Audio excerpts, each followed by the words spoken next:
नमस्कार, मी डॉक्टर मच्छिंद्र बांगर महाराष्ट्रातील हवामान परिस्थिती संदर्भात ताजा अंदाज देणार आहे। तीव्र कमी दाब बंगालच्या उपसागरात तयार झाला आहे, मात्र तो अति दक्षिणेला असल्यामुळे केवळ दक्षिण कर्नाटक, आंध्र प्रदेश,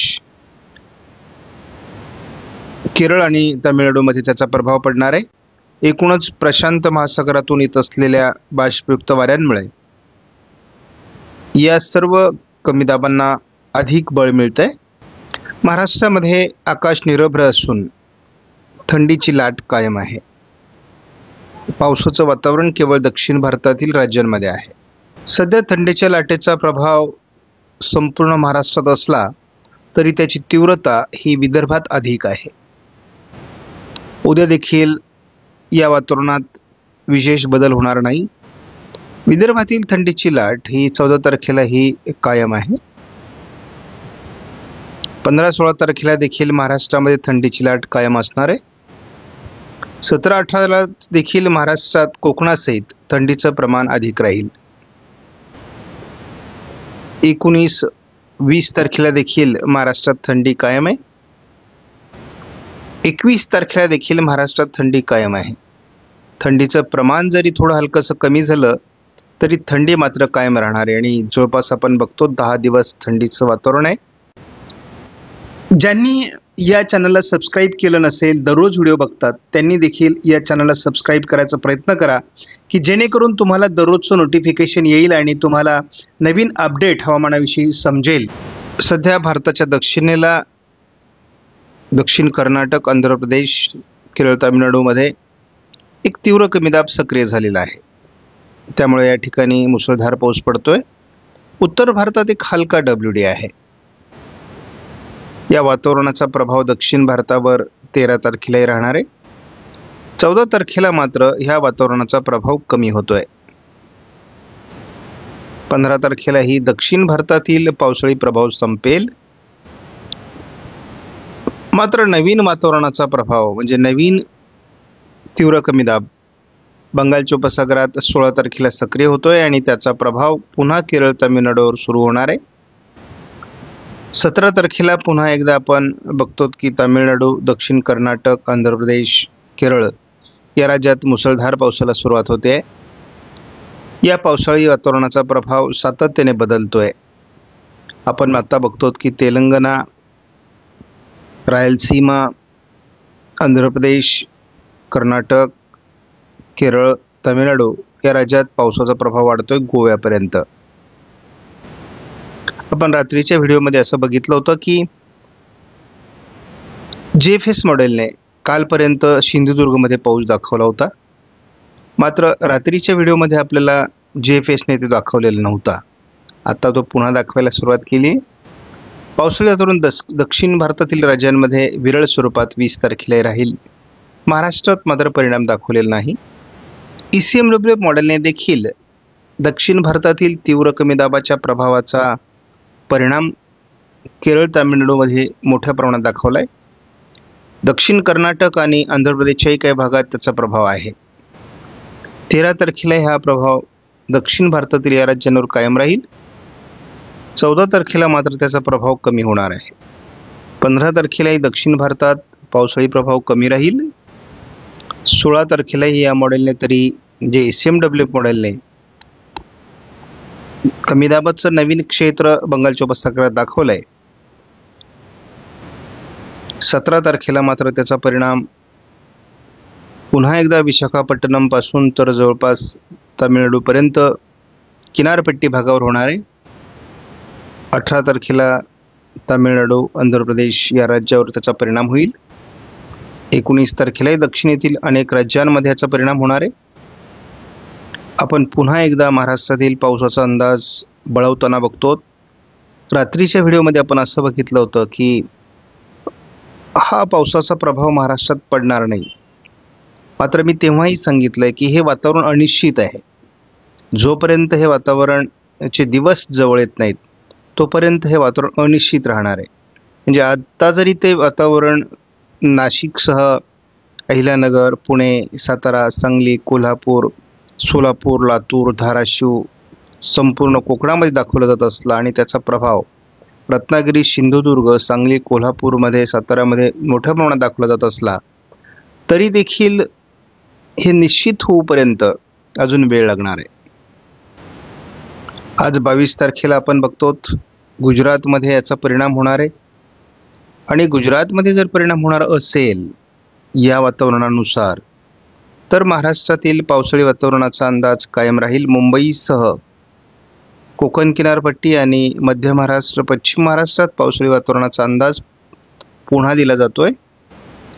23 तारखेला जवळपास उत्तर भारतापर्यंत या वातावरणाचा प्रभाव दाखवला आहे आणि जर हा आजचा वातावरणाचा प्रभाव तयार झाला, याला WDची साथ मिळाली तर कोकण किनारपट्टीसहित उत्तर महाराष्ट्रामध्ये एक वेगळं वातावरण तयार होईल. परंतु हे वातावरण अनिश्चित आहे, कारण आज जरी ते दाखवलं जात असलं तरी भविष्यामध्ये त्यामध्ये बदल होणार आहे.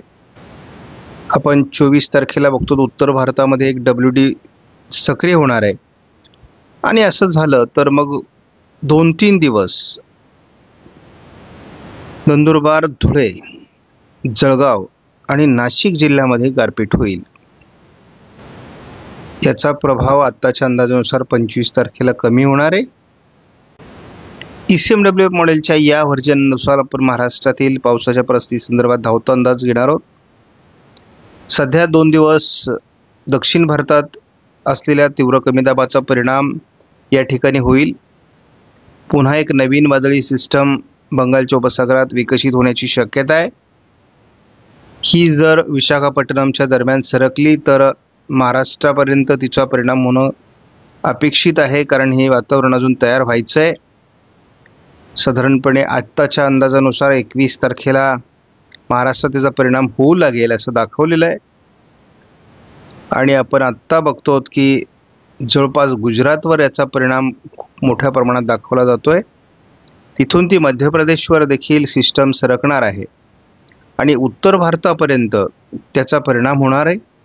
एक WDमध्ये ते रूपांतरित होऊन भारतावर परिणाम करण्याची शक्यता आहे. त्यामुळे नेमकी हे वातावरण कसं बनेल यावर अनेक बाबी अवलंबून आहेत. मात्र साधारण 25 तारखेनंतर याचा प्रभाव संपणार आहे. त्यामुळे या अंदाजात सारखा बदल होतोय. मात्र शेतकऱ्यांना विनंती आहे की तुम्हाला तुमचं नियोजन करण्यासाठी दररोजची अपडेट महत्त्वाची आहे. सध्या एका कमी दाबाचा प्रभाव दक्षिण भारतातील 2-3 राज्यांवर आहे. महाराष्ट्रात मात्र त्याचा फारसा परिणाम लगेचच होणार नाही असं स्पष्ट दिसतंय. मात्र चीनच्या समुद्रातून किंवा प्रशांत महासागराच्या दिशेने येत असलेल्या बाष्पयुक्त वाऱ्यांमुळे 16 तारखेनंतर एक प्रभावी सिस्टम तयार होण्याचा अंदाज कायम आहे. या नवीन हवामान प्रणालीमध्ये थोडी ताकद वेगळ्या प्रकारची असल्यामुळे याचं डिप्रेशन होऊ शकतं. विशाखापट्टणमच्या दिशेने जर ही सिस्टम सरकली तर मात्र नक्कीच दक्षिण भारतासहित महाराष्ट्राच्या काही भागात याचा परिणाम होऊ शकतो.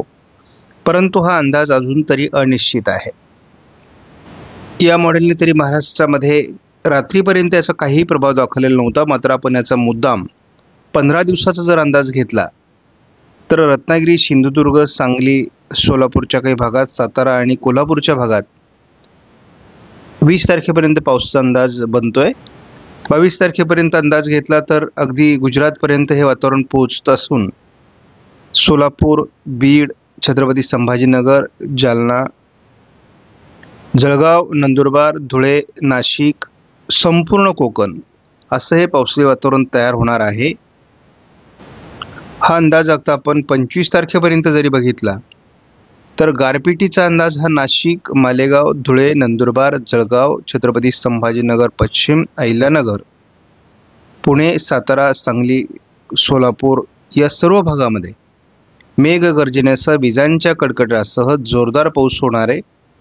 जेव्हा याचा संबंध उत्तर भारतातील WDशी येईल तेव्हा गारपिटीला सुरुवात होईल आणि साधारण 24, 25, 26 हे ते वातावरण असण्याची शक्यता आहे. दक्षिण महाराष्ट्रामधून म्हणजे पश्चिम महाराष्ट्र, दक्षिण कोकणातून या पावसाचा प्रभाव साधारण 20 तारखेनंतर सुरू होऊ शकतो असा एक प्राथमिक अंदाज आहे. आपण बघतो की लातूर, धाराशिव, सोलापूर, रत्नागिरी, सिंधुदुर्ग या भागात सुरुवातीला ढगाळ वातावरण तयार होईल, पावसाचा अंदाज बनेल. नंतर 21 तारखेला हे वातावरण थोडं कोकण किनारपट्टीच्या दिशेने म्हणजे पुणे, सातारा, सांगली, कोल्हापूर असं सरकण्याची शक्यता आहे.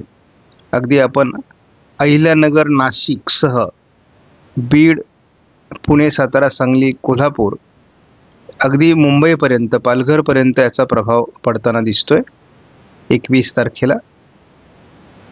हे वातावरण रात्रीच्या व्हिडिओमध्ये आपल्याला मॉडेलने अनिश्चित दाखवलेलं आहे. मात्र गुजरातपर्यंत जर याचा परिणाम जाणारा असेल तर 22 तारखेला आपल्याला नंदुरबार, धुळे, जळगाव, नाशिक या भागात, पालघरसह मोठं पावसाळी वातावरण तयार होताना दिसतंय. आता आपण बघतो की अहिल्यानगर, छत्रपती संभाजीनगर, जळगाव, नंदुरबार, धुळे, नाशिक, पुणे, सातारा, सांगली, संपूर्ण कोकण किनारपट्टीत पावसाळी वातावरण हे 22 तारखेला तयार होण्याचा अंदाज कायम आहे. नंदुरबारमध्ये 23 तारखेला देखील पावसाळी वातावरण आहे. या अंदाजात सारखा बदल होतो हे मात्र शेतकऱ्यांनी लक्षात ठेवावं. 23 तारखेला नाशिक जिल्ह्यात गारपिटीचा अंदाज आहे. हे वातावरण 24 तारखेला पुन्हा एकदा नंदुरबार, जळगाव, नाशिकच्या काही भागात सरकणार आहे आणि ह्या दरम्यान गारपिटीचा अंदाज वाढतोय. त्यामुळे आत्तापर्यंत आपला अनुभव आहे की गारपिटीचा प्रभाव साधारणपणे या काळांमध्ये होतो. तर महाराष्ट्रामध्ये पावसाचा अंदाज पुन्हा पुन्हा दिला जातोय. मात्र हा अंदाज अजूनही अनिश्चित आहे. त्यामुळे यात सारखे बदल होतील.